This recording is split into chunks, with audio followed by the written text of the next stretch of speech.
Hello family, welcome to Stories by Tocci. We bring you interesting folk tales. Please subscribe and drop a like for us. This generosity would go a long way for us. Also share to family and friends.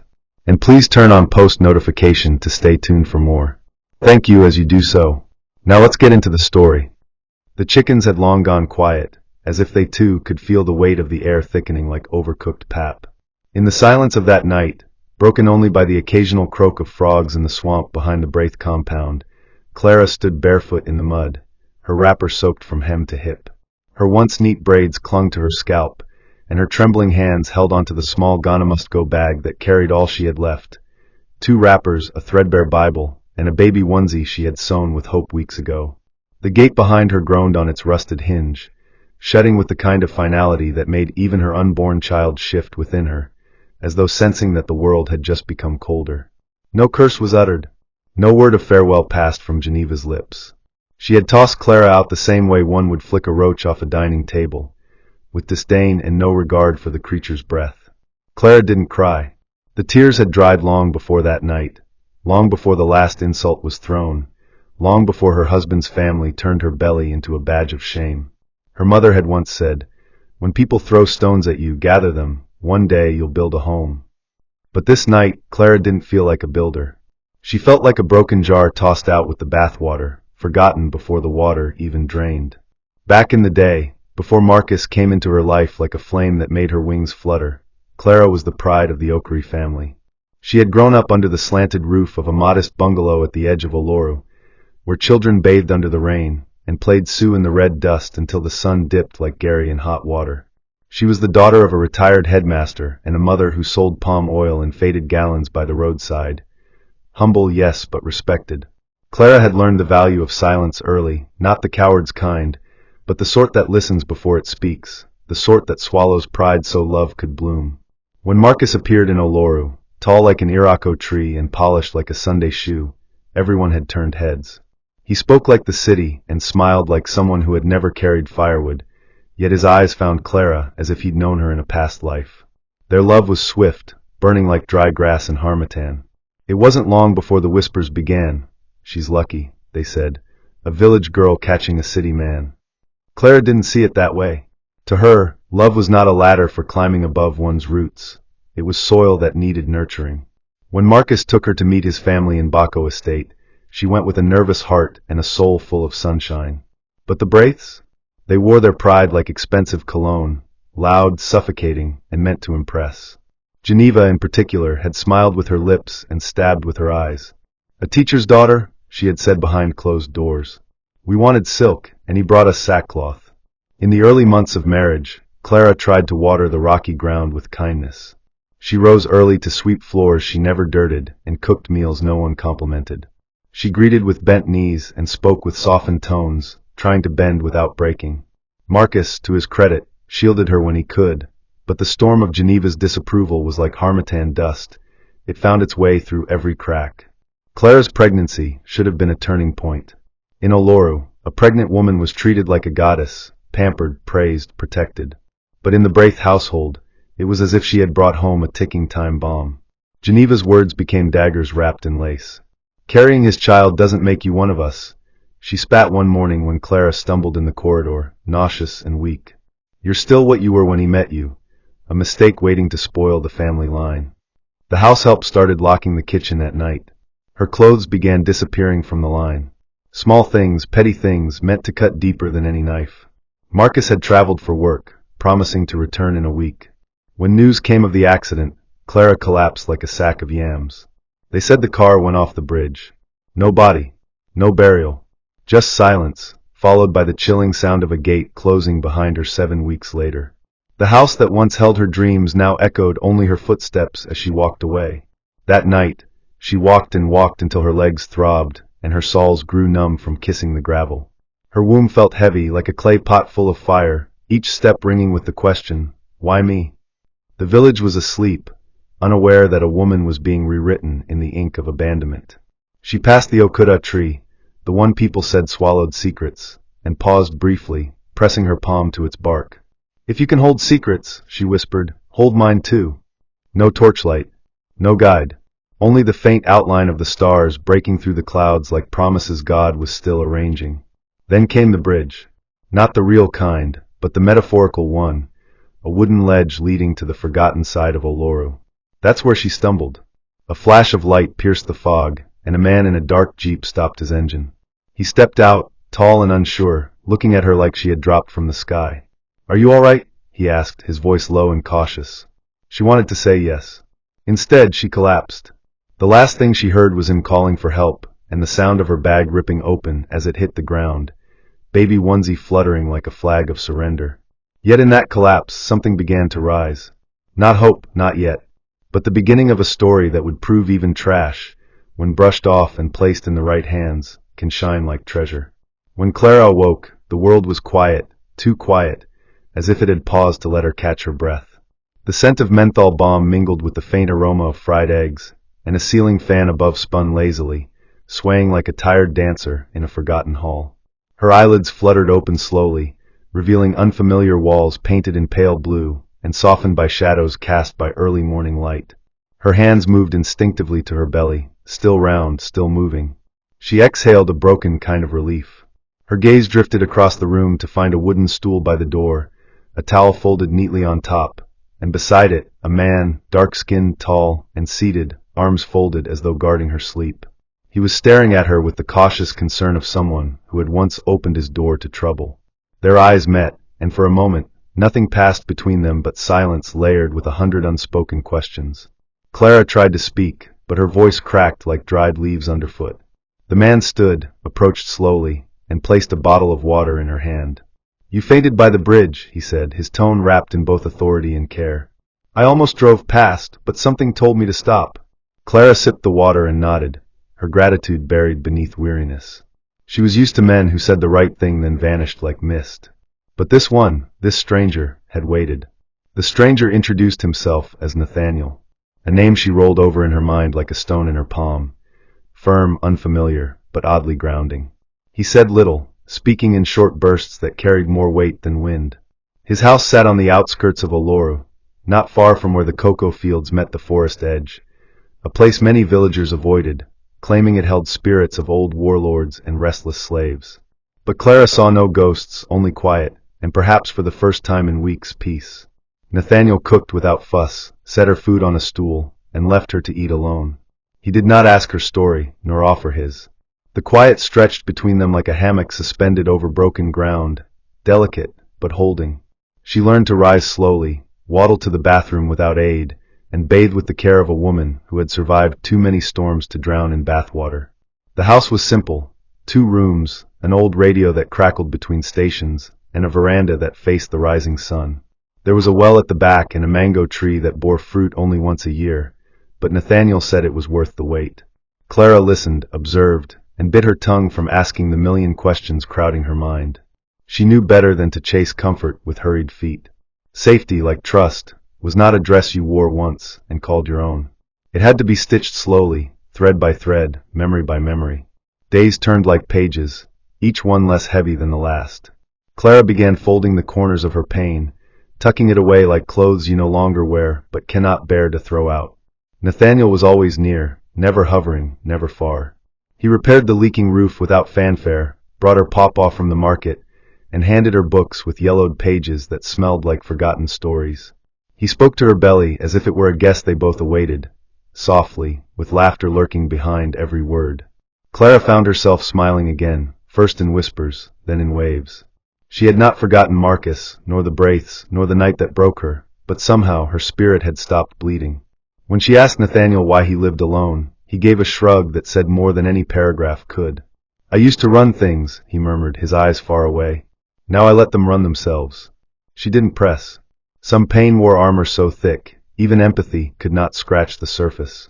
What mattered was that he didn't look at her with pity. He looked at her like a story still being written. And for a woman discarded like rotten fruit, that gaze was more valuable than gold. One evening, as the sky flirted with dusk and the birds wrote their final verses across the sky, Clara went into labor. It started with a sharp cramp, then another, then a flood of fear rushing down her spine like cold water. She called out once, just once, and Nathaniel appeared, not with panic but purpose. He lifted her gently, his arms firm, his voice steady. The midwife he had on speed dial, one Mama Dara, arrived in record time, her hands stained with the memories of dozens of births. The air was thick with heat and prayer, the kind that slipped between teeth and rose like smoke. Clara screamed, groaned, and clawed through the pain with the strength of 10 women. The night stretched thin, then snapped, and finally the child came, wet, warm, and wailing like she knew the world had nearly missed her. A girl. Eden. Clara sobbed, laughter and anguish tangled on her lips. Eden, named not for a garden of perfection, but for a promise that even in exile, beauty could still bloom. Nathaniel, standing just outside the doorway, let out a shaky breath and turned away, wiping his eyes with the back of his hand as though dust had wandered in uninvited. That night, Clara held her daughter and felt something she had not felt in a long time, not safety, not comfort, but belonging. And somewhere deep inside, the seed of gratitude took root, for the man who stopped his car, and for the bridge that led her to something far better than what she lost. The days that followed Eden's birth unfolded like a freshly ironed wrapper, smooth, warm, and without wrinkle. Though Clara's body ached and her nights were often broken by the soft whimpers of a newborn craving warmth, her soul had begun to stitch itself back together with invisible thread. She would wake before the cock crowed, wrap Eden close to her chest, and shuffle to the veranda where the morning breeze carried stories from nearby hills. Nathaniel would be outside already, sipping pap from a calabash, staring at the sky as though expecting an answer from it. They spoke less and listened more, letting silence do the heavy lifting between them. One would not call them friends in the traditional sense, but their presence in each other's lives had the rhythm of a duet. No rehearsals, yet somehow always in tune. Clara often watched him from the corner of her eye, how he wiped his tools after work, how he tended the garden with gentle pride, how he winced when children passed by laughing. There was a history behind his steady hands and guarded smiles, a sorrow wrapped in layers, but she knew better than to pull at threads too soon. After all, she too had secrets folded tightly into her bones, wounds that had scabbed over but still itched on cold nights. They shared a house like two travelers at a halfway stop, not meant to stay forever, but comforted by the brief shelter. Clara ventured into the village one bright afternoon with Eden swaddled against her chest, hoping to buy baby soap and maybe a tin of powdered milk. The market was a maze of sound and color, women calling prices louder than drums, children darting between stalls, and the smell of smoked fish tangling with that of palm oil and spices. Her face had not been seen in public since the Braiths dropped her like a pot with a cracked bottom, so eyes followed her like moths to fire. Whispers traveled faster than footsteps.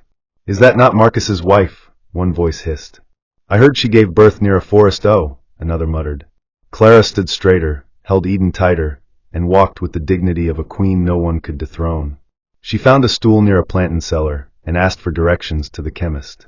The seller, a woman with cheeks like moonlight and gossip ready on her tongue, looked her over from head to toe and leaned in with a smirk. "You get luck sha," she said. "The man way carry you day try. Many no fit do what nim day do for woman way no be wife." Clara smiled, the kind that didn't reach her eyes, and walked away. Her ears burned, not from shame, but from the heat of assumptions thrown like charcoal into a calm fire. By the time she returned to Nathaniel's compound, she was breathless from both sun and scrutiny. He was there, fixing a hinge on the gate. "You went out?" he asked, not looking up. She nodded, placed Eden in her cradle, and replied, "Yes, I needed to remember how it feels to stand where people can see you." He didn't respond. But later that night, she found new curtains in the room, sewn from old Ankara. A silent gesture. A way of saying, "You are seen." It wasn't until a month later that the winds of the past began to stir again, ruffling the calm like a goat let loose in a melon field.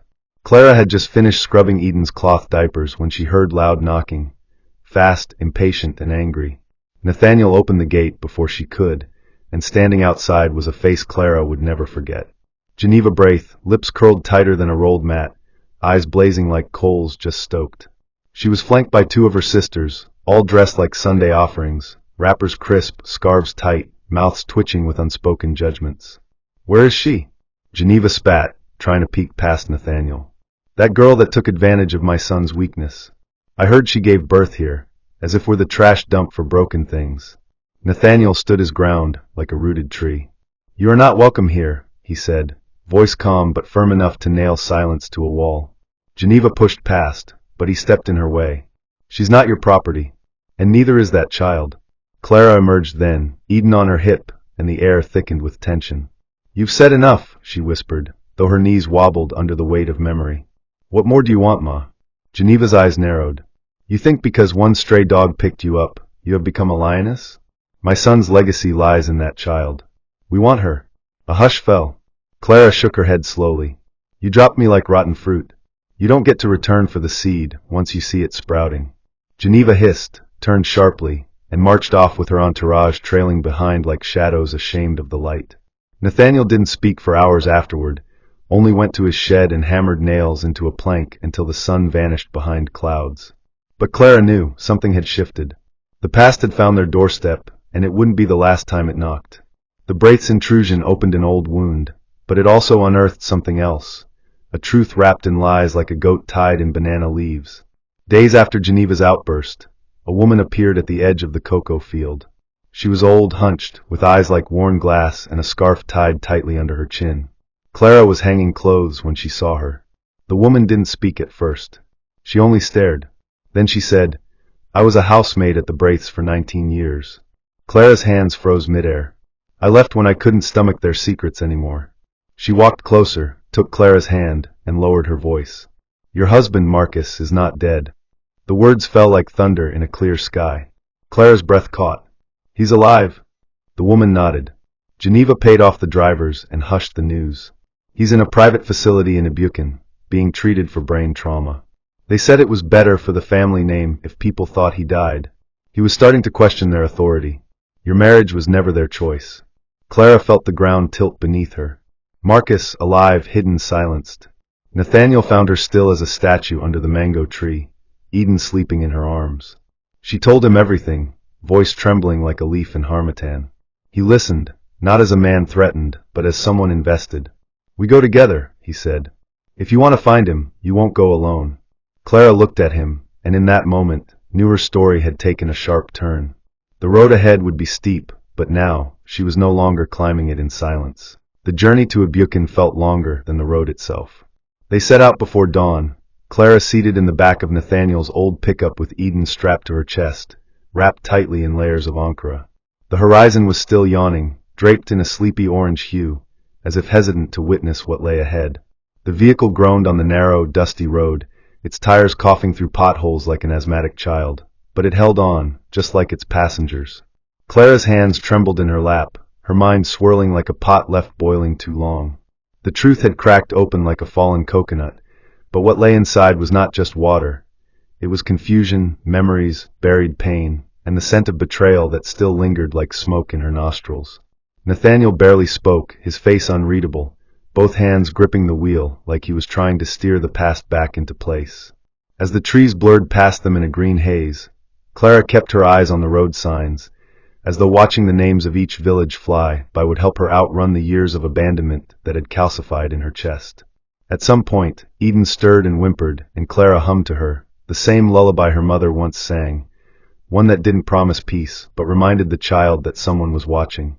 They reached the private care facility, just as the sun spilled fully over the city's rooftops. It was a white, stoic building tucked between two hills, with flowers planted in rows too neat to feel real. Clara stepped out of the truck with shoes coated in red dust, eyes wide but defiant. The receptionist at the front desk spoke with the cold politeness of someone who had memorized their empathy from a handbook. After much waiting and cross-checking, a matronly nurse led them through a corridor that smelled of antiseptic and sadness. Room 17. That was where they paused. Clara's breath hitched. She gripped Eden tighter, as though afraid the baby might float away if she let go. The door creaked open, and there he was, Marcus, or what was left of him. He sat by the window in a wheelchair, his body thinner than she remembered, his once proud frame now hunched like an old roof. His beard was full, eyes glassy, hands twitching slightly on his lap like they weren't sure who they belonged to. Clara couldn't move. Her feet were planted like yam stalks, heavy with disbelief. Nathaniel touched her elbow gently. You go, he whispered.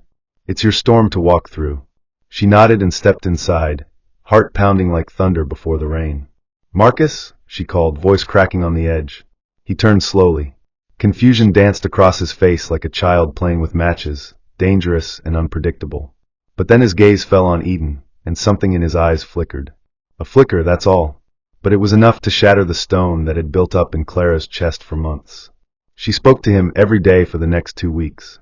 Every morning, she returned with Eden in a sling, telling Marcus stories of their brief marriage, of Oloru, of the bridge where her life nearly ended, and of the man who carried her without asking for anything in return.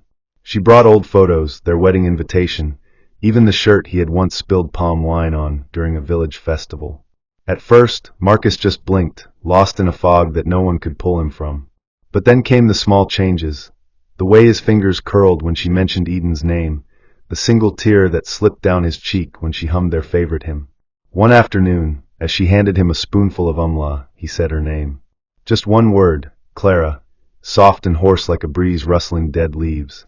But to her, it was as if the earth had paused to listen. The nurses called it cognitive reawakening. To Clara, it felt like a soul swimming back from the bottom of a deep river. Nathaniel watched all this from the corner, present but fading, like sunset behind clouds. He never asked for thanks. He didn't linger for praise.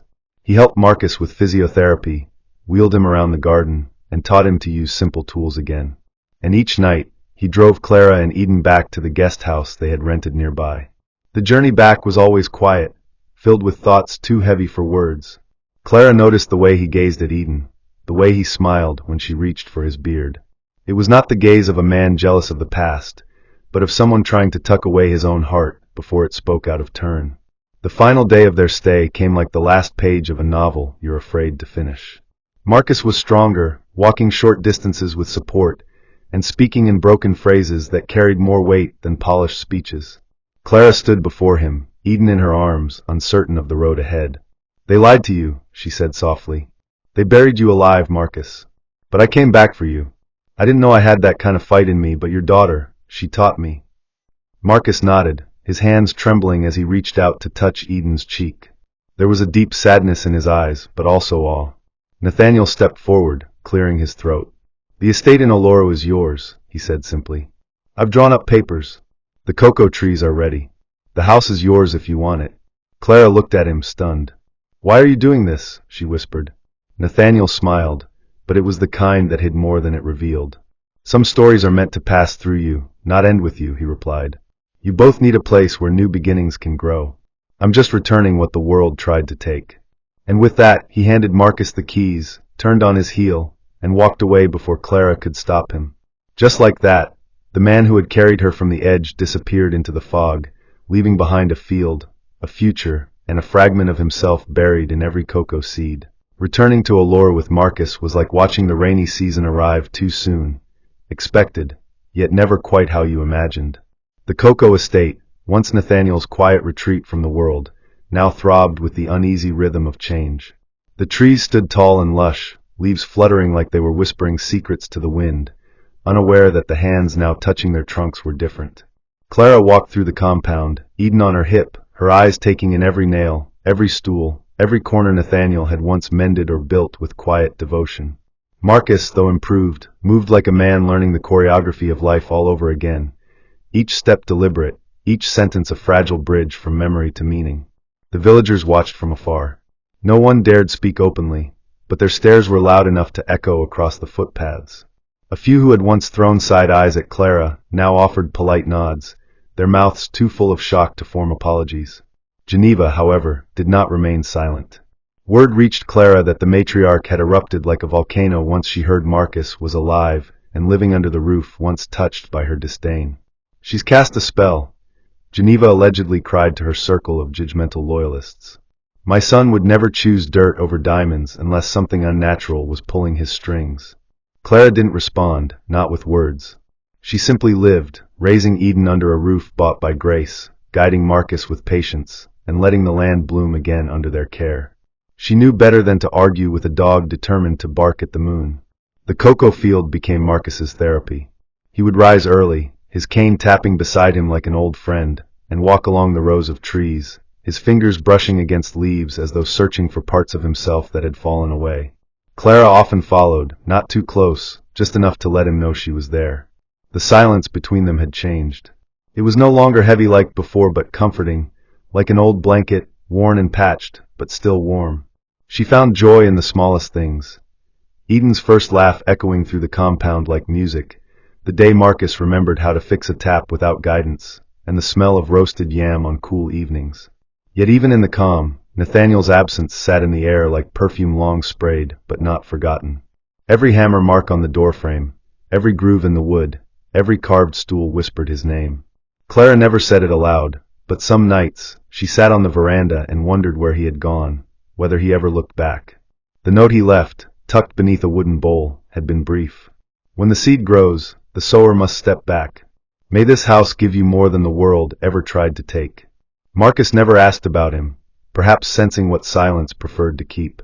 But once, while feeding Eden mashed plantain, he murmured, "I owe him more than a thank you." And Clara replied softly, "We both do." A month after their return, Clara received a visit that threatened to unravel the threads she had so carefully woven. Geneva, dressed in mourning colors despite having no funeral to attend, arrived unannounced, her heels clicking against the cement like a ticking clock. She carried herself like a queen entering enemy territory, eyes sharp enough to slice wood. "I came to see my granddaughter," she declared, ignoring Clara entirely and speaking past her like a fly on the wall. Marcus, who had been seated on the bench under the mango tree, stood slowly, leaning on his cane. His eyes held none of the confusion that once clouded them. "You buried me with your lies," he said calmly, voice steady but firm. "You wanted a legacy, not a family. You broke Clara, and then tried to steal what was never yours to begin with." Geneva bristled. "I did what was best for you. That girl bewitched you. She dragged our name through the mud. Look at what you've become." Marcus took Eden from Clara's arms and cradled her gently. "This," he said, "is what I've become. A father. A man who crawled back to life because of the very woman you tried to destroy." Geneva's eyes blinked rapidly, searching for the old Marcus, the obedient son, the heir who once bowed at her feet. But he was gone. In his place stood a man forged in silence, suffering, and love. Clara stepped forward, her tone soft but unyielding. "You are not welcome here, madam. You had your chance to care, and you threw it away like last night's firewood." Geneva looked at Eden, then at Clara, her lips twitching with unsaid words. But for once, she turned and left without another sound. And as her footsteps faded, Clara felt something lift from her chest, like shedding a skin she never asked to wear. In the weeks that followed, Clara began to feel the shape of her life again, not the one she lost, but the one she had grown into like a well-worn wrapper that now fit just right. Marcus became more present, more whole, though there were still days when shadows from the facility crept into his eyes. On those days, Clara would light the lantern earlier, hum louder, and let Eden's giggles fill the air until the darkness receded. The cocoa trees bloomed, and the villagers began to return with cautious greetings, bearing eggs, fresh vegetables, and the occasional apology wrapped in awkward smiles. One afternoon, as Clara washed clothes by the well, a woman approached her, the same gossip vendor who had once smirked at her pain. She offered a small tub of groundnut paste. "For the child," she said, not meeting Clara's eyes. Clara took it, nodded, and replied, "Thank you. It will go well with her pap." Nothing more needed to be said. The land had a way of remembering, but it also knew how to forgive. Clara often found herself standing near the cocoa trees at dusk, Eden strapped to her back, her heart full and light. And though Nathaniel's footsteps no longer echoed in the compound, his presence lingered like a blessing spoken into the wind. Every corner of the estate held his imprint, and every blossom on the tree seemed to whisper that some people come into your life not to stay, but to change the soil beneath your feet, so that what once withered can now grow. Clara had not just survived, she had sprouted. Morning light bled through the leaves like honey spilled over cracked clay, golden and slow. Clara stood by the veranda railing, her wrapper tied high above her waist, watching as Eden toddled across the dusty yard with the enthusiasm of a child who had only just discovered she had legs. The breeze carried the scent of firewood smoke and the soft hum of a neighbor's radio playing an old gospel tune. It was a simple day, nothing loud or groundbreaking, yet it throbbed with the kind of peace that made the lungs swell with quiet gratitude. Marcus sat nearby, peeling oranges into a tin bowl, occasionally tossing a wedge toward Eden, who squealed each time and clapped her small hands in triumph. His hands were stronger now, sure. Though some memories remained blurred, like ink smudged by rain, his gaze had steadied, and his laughter no longer felt borrowed. Clara watched them both with a heart stitched from 1,000 broken moments, now healed, not without scars, but healed nonetheless. Sometimes she imagined what might have been if none of the betrayal had happened, If Marcus hadn't disappeared behind the veil of Geneva's schemes. If Nathaniel hadn't stopped on that foggy bridge. But those thoughts came and went like visitors who knew their place, brief, uninvited, and unable to linger. Eden tripped over a stone and began to cry, nothing loud, just the startled kind of wail that trembled more in the air than the ears. Clara rushed to her, scooped her up with the ease of a mother whose arms had memorized every inch of her child. She sat under the mango tree, rocking Eden gently while humming a tune passed down from her grandmother, one whose lyrics had changed with time, but whose comfort never faded. Marcus came to sit beside them, wiping his hands on his wrapper, his eyes focused not on Eden but on Clara's profile, as though seeing her afresh. "You didn't have to wait," he said, unprompted, his voice as soft as cloth wrung dry. Clara smiled but didn't look at him. "You didn't ask me to. But I knew you'd need someone when the fog cleared." He nodded slowly, picking a mango from the ground and examining its skin. "Sometimes I think about the house, how everything used to be. My mother ruled it like a queen who thought her love was law." Clara glanced at him now, her voice low but firm. "Love that wounds is no love at all. It's hunger pretending to be a feast." Eden stirred in her arms and reached for Marcus's beard, giggling. He leaned forward, kissed her cheek, and whispered, "You saved me." Clara replied without flinching, "We saved each other." But Nathaniel, he built the bridge. There it was again, his name, spoken without sorrow but shaded with the reverence one might offer a departed elder whose footprints still shaped the soil. They sat in silence afterward, not because there was nothing to say, but because not every truth needed to be spoken twice.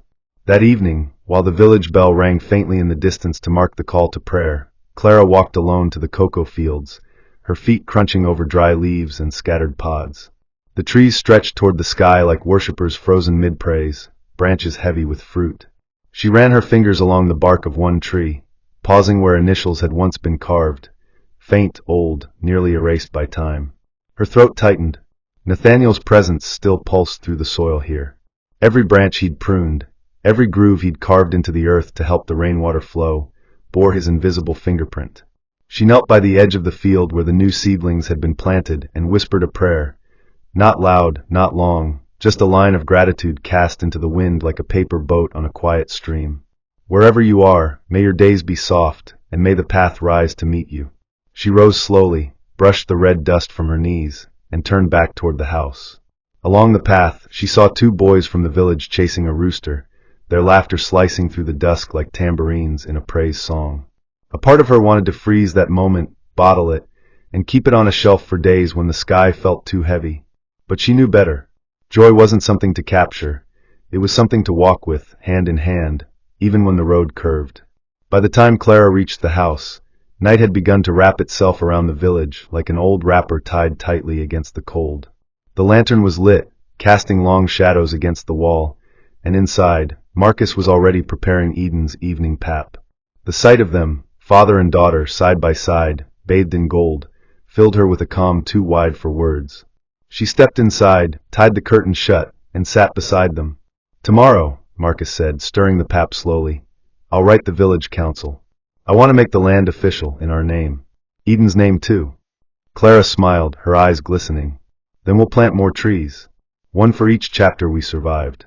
Outside, the night hummed with the music of insects, crickets playing like distant drummers in a village square. Inside, laughter warmed the walls, and the weight that had once bent Clara's back had long since lifted. She glanced at Eden, now dozing in her chair, and whispered, "You came into a world that didn't want you, but now it can't live without you." And in that quiet, wrapped in love, legacy, and the echoes of a man who had once saved her with nothing but a hand and a heartbeat, the story found its last full stop. Not a dramatic one, but soft and slow, like dusk sliding gently into dawn. Sometimes life will toss you out like yesterday's leftovers, not because you're worthless, but because the wrong people never saw your value in the first place. But remember, what is discarded by man can still be preserved by grace. Don't let rejection convince you that your story is over. There's healing after betrayal, beauty after ashes, and love waiting where you least expect it. Keep walking. The people who are meant to lift you will find you, even if it's by a broken bridge in the dark. May your tears never fall in vain. May every heartbreak lead you closer to the kind of love that heals rather than hurts. May the hands that once pushed you down never rise again, and may the ones meant to hold you find you without delay. I pray that peace visits your doorstep like an old friend, and stays long enough to raise a family. May every loss be repaid with double joy, and every no you've heard be turned into a better yes from heaven. May the doors that closed in your face become gates that open wide in places you never imagined. Your path will not be in vain, and your story will not end in shame. In the name of restoration, healing, and sweet new beginnings, we say a resounding amen. Hope you enjoyed this interesting story. Please don't forget to like, share, and subscribe to our YouTube channel. Turn on post notifications. See you on our next story.